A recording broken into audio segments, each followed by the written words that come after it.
প্রাকৃতিক সৌন্দর্যের নীলাভূমি আমাদের এই বাংলাদেশ। চারপাশে ছড়িয়ে ছিটিয়ে থাকা সৌন্দর্যগুলো আমরা তুলে ধরার চেষ্টা করি আপনাদের কাছে।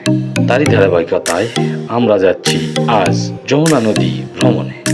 আজকের ভ্রমণ পর্বে থাকছে যমুনা নদীতে নৌকা ভ্রমণের পাশাপাশি আর এক ভয়ঙ্কর অভিজ্ঞতা।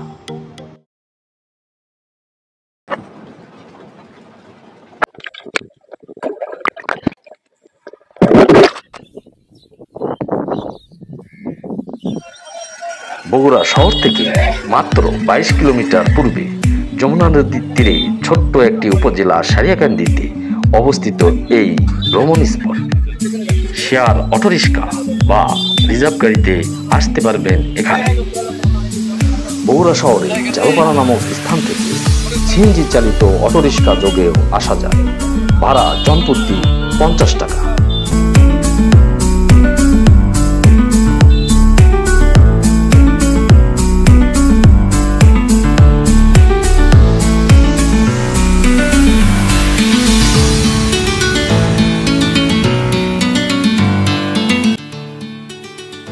আমরা পথের চারপাশের সবুজ প্রকৃতি দেখতে দেখতে পৌঁছে গেলাম সারিয়াকান্দি বাজারে।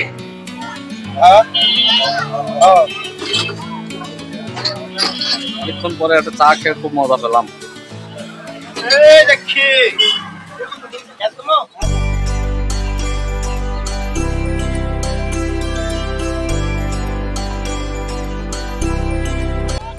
বন্ধুরা, আমরা এখন যমুনা নদীর তীরে সারিয়াকান্দির ভ্রমণ স্পটে। সবাইকে দইয়ের দেশ বগুড়ার সারিয়াকান্দি থেকে শুভেচ্ছা। আজকে আমরা আছি বগুড়ার মিনি কক্সবাজার সারিয়াকান্দি।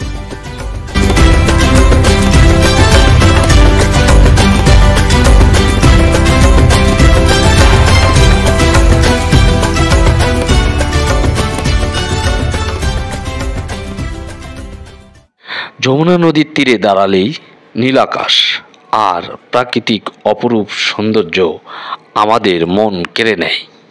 যমুনা নদী এখানে নিজেকে মেলে ধরেছে বিশাল পটভূমিতে।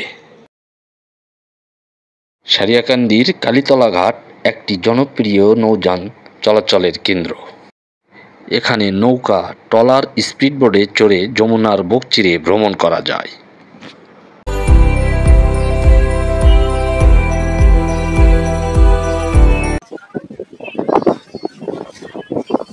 কি আচার এটা? কয় প্রকারের আচার আছে আপনার?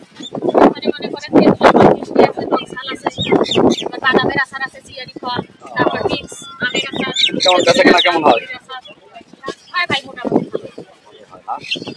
শুক্রবারে মনে হয় একটু বেশি হয় না?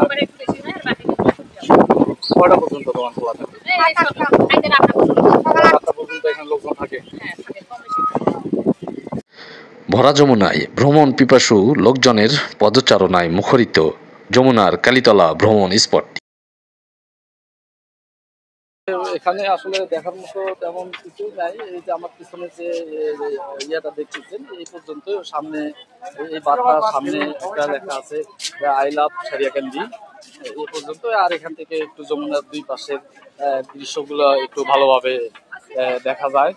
আসলে যদি আপনারা ভালোভাবে ঘুরতে চান তাহলে অবশ্যই নৌকা নিয়ে আপনার যমুনার বিভিন্ন চরে যেতে হবে। আপনার নদীতে গোসল করলেন তাহলে মোটামুটি আপনাদেরকে ভালো লাগবে। তাছাড়া এখানে আসলে শুধু কোলাহল এবং বিভিন্ন দোকানপত্র ছাড়া তেমন কিছু দেখার নাই। নৌকা ভ্রমণে আয় নাফিউল, পরিষ্কার নেই, ঘোলা, আর পানি অনেক মোটামুটি আগের তুলনায় একটু বেশি, পানির স্রোতও অনেক। যাই হোক, দেখা যাক। চলেন বন্ধুরা, আমরা ঘুরে আসি যমুনার চর থেকে। যাবেন নাকি? যাওয়া আসা কত? ওখানে 1 ঘন্টা দেরি করবো, গোসল করবো এবং আবার আপনি নিয়ে আসবেন আমাদের। একটু কম সম নিন। কত? একবারে ভিতরে যাওয়া যাবে তো? আর পানির কি অবস্থা? ভিতরে পানি ভালো না? স্রোত তো ভালোই দেখতেছি। আচ্ছা ঠিক আছে, চলেন তাহলে।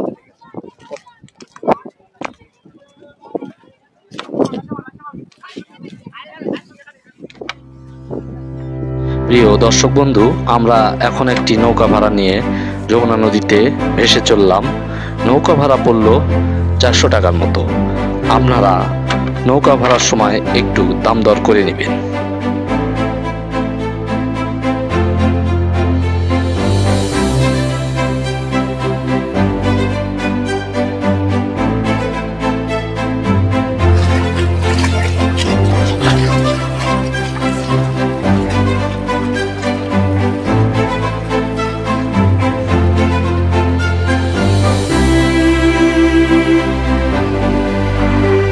নদীর গভীর নীল জলরাশি, ঢেউয়ের উপরে ঢেউ এবং নদীর বুক চিরে চলা ছোট বড় নৌকা সব মিলিয়ে এক মোহনীয় পরিবেশ সৃষ্টি করে।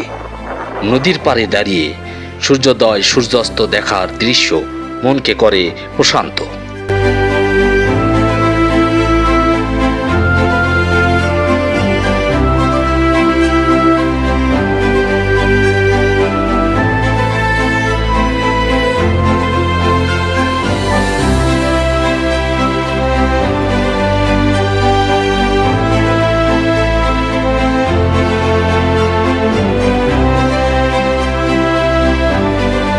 আমাদের ভ্রমণতরী ছোট বড় ঢেউ মারিয়ে যমুনার বুক চিরে এগিয়ে চলল সামনের পানে। হঠাৎ একটি দমকা হওয়ায় আমি নৌকা থেকে ছিটকে যমুনা নদীর প্রচণ্ড ঢেউয়ের মাঝে পড়ে যাই। পরে নৌকার মাঝির সহযোগিতায় নিরাপদে নৌকায় উঠে আসি। দয়া করে আমার মতো আপনারা কেউ ঝুঁকি নিয়ে নৌকার সামনে বসে নৌকা ভ্রমণ করবেন না।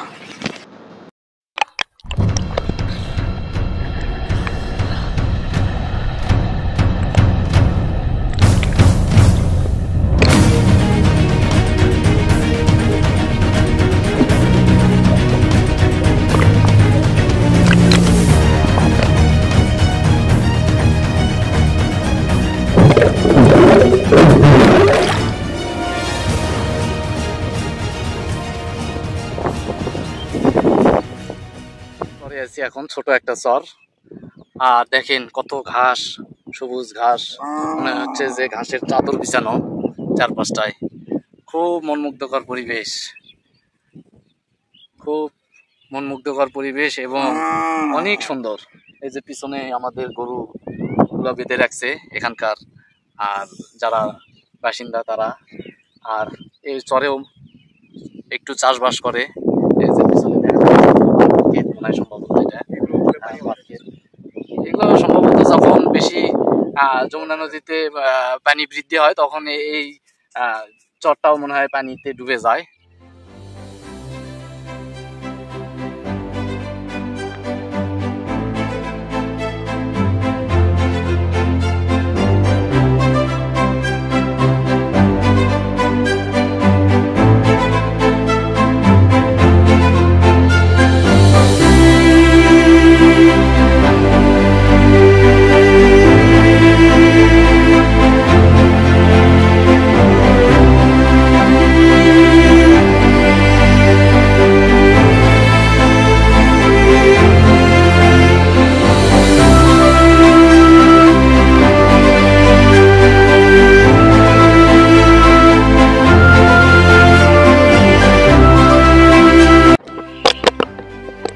ভাই কি অবস্থা, আমরা সুন্দর সুন্দর গোসল করতেছি আমরা দুই দাদা আর সন্ধ্যাটি। দেখেন ভাই, এই যে আমার সঙ্গে আমার নাতি আসছে, দুই দাদা নাতি মিলে গোসল করতেছি যমুনায়। এখানে অনেক পানি ভাই, আপনারাও চলে আসেন যমুনায়, যমুনা নদীতে চলে আসেন। নদীতে গোসল করার আলাদা একটা ফিলিংস, নদীতে গোসল করার ফিলিংসই আলাদা ভাই। আমরা শহরের যারা তারা তো এই ফিলিংস পায় না।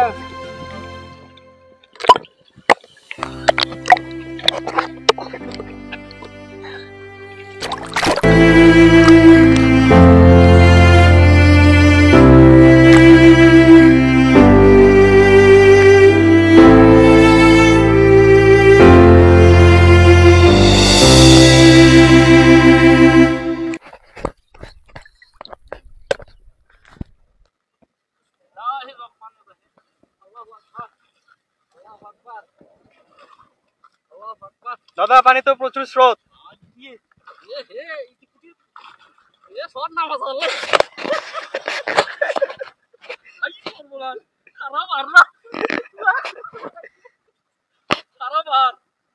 চলে যাবি।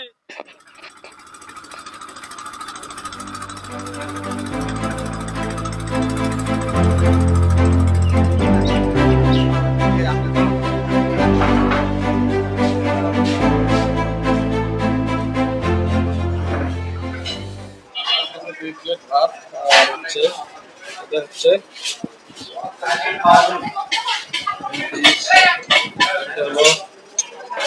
বাসা মাছ, বাসা মাছ একটা পিস আছে।